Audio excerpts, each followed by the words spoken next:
ओम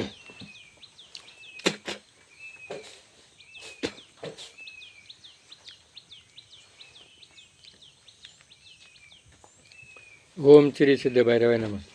बघा, आज काय वट सावित्री पौर्णिमा. हे जे व्रत आहे ना, ह्या महिला करतात, बिनअविवाहित मुली करतात.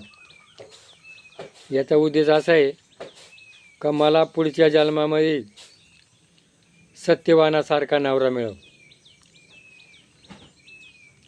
आता सावित्री,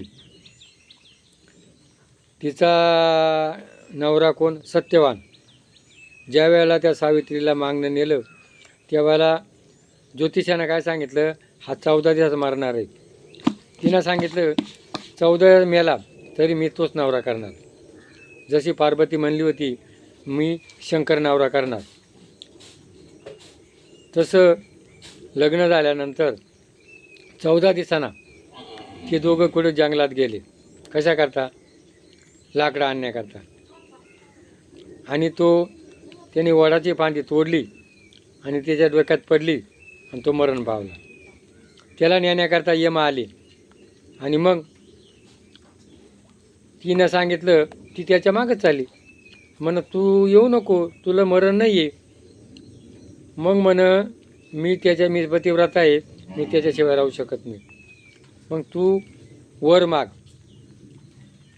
आणि मग तिनं काय केलं, त्याला वर मागितला. 1 वरात तिनं 3 कामं केली.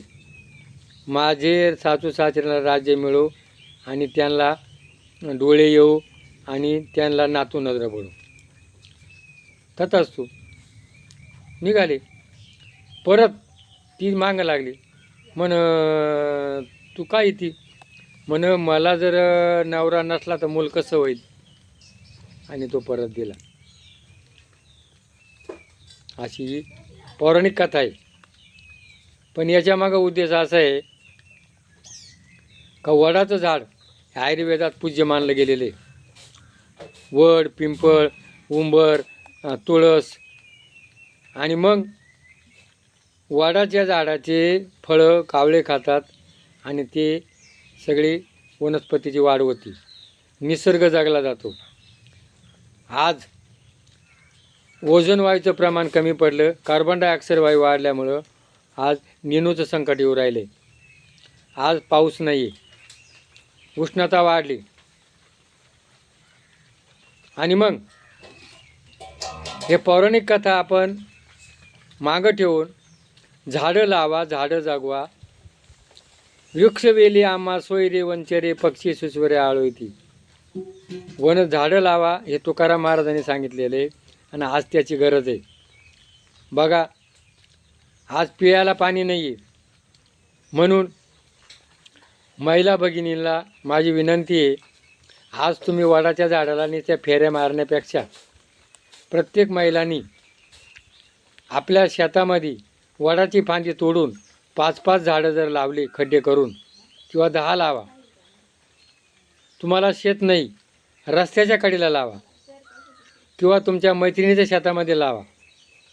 प्रत्येक महिलांनी 10-10 जर फांद्या लावल्या तर आपल्या भारतामध्ये किती वनस्पती होतील. म्हणून ही जुनी रूढ बाजूला करून आज तुकाराम मुंडे, त्याच्या आईचं काय होतं, दावा होता, त्यांनी तिची राख होती, 10 खड्डे खणले, त्याच्यामध्ये ते राख टाकून आणि झाडं लावली. ती परंपरा आपण चालू करा.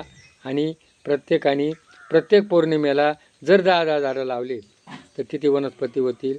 आणि आपल्यावर जे आलेलं आज जे संकट आहे निसर्गाचं, ते दूर होईल. म्हणून प्रत्येक महिला भगिनींनी आणि मुलींनी तुम्हाला माझी विनंती आहे का आज हे व्रत आपण झाडं लावून जर साजरं केलं तर तुमच्या जीवनाचं कल्याण होईल. भगवंत तुमच्यावर कृपा करील. भगवंत जाऊ द्या, पण ही सृष्टीमाता, हा निसर्ग, हा तुमच्यावर कृपा करील. हे जर पटलं असेल तर क्लिक करा. जय भैरवनाथ महाराज की जय.